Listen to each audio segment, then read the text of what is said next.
अर्पिताच्या हक्कासाठी समीर जाणार आई विरोधात, आईला घालणार मोठी अट. समीरची अट मान्य करेल का निलांबरी? तू अनोळखी तरी सोबती या मालिकेची कहाणी इंटरेस्टिंग आणि एक्साइटिंग वळणावर येऊन उभी आहे. तर मालिकेत ट्विस्ट आणि टर्न्स बघायला मिळत आहेत आणि या सगळ्यातच मालिकेच्या येणाऱ्या एपिसोडचा नवीन धमाकेदार प्रोमो समोर आलेला आहे, ज्यामध्ये आपल्याला बघायला मिळते की एकीकडे समीर आणि अर्पिताच्या खोलीत येते निलांबरी सलील सोबत आणि त्यानंतर त्याला म्हणते की हा इथला गॅसचा बाटला उचल आणि आपल्या घरी नेऊन ठेव. 5 दिवस काही गॅस येणार नाही आहे. हे ऐकल्यावर अर्पिता आणि समीर दोघंही हैराण होतात. त्यावर अर्पिता काही बोलतच नाही, पण समीर आईला विचारतो की हा गॅसचा बाटला इथून त्या घरात नेऊन का ठेवायचा.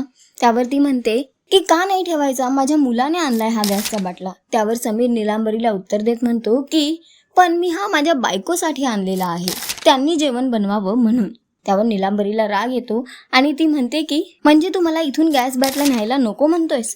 त्यावर समीर म्हणतो की नाही, माझी अट आहे, जर हा गॅसचा बाटला आपल्या घरी जात असेल तर त्या घराच्या चुलीवर माझ्या बायकोने जेवण करावं आणि तिला त्याची परवानगी मिळावी, माझी एवढीच अट आहे. हे ऐकल्यावर मात्र निलांबरीचा राग अनावर होतोय. पण सध्या तरी समीरने आता अर्पिताच्या हक्कासाठी निलांबरी विरोधात जाण्याचा निर्णय घेतलेला आहे आणि त्याने आपल्या आईलाच अट घातलेली आहे. बघणं फार महत्त्वाचं असणार आहे. समीरने घातलेली अट निलांबरी मान्य करेल का आणि अर्पिताला तिचा हक्क मिळेल का? तर सध्या तरी शोचा ट्रॅक खूपच इंटरेस्टिंग होतोय. तुम्हाला हा ट्रॅक किती आवडतोय आम्हाला कमेंट करून नक्की सांगा आणि अशाच टेलिव्हिजन अपडेटसाठी टेलिगप्पाला लाईक, शेअर, सबस्क्राईब नक्की करा. नमस्कार.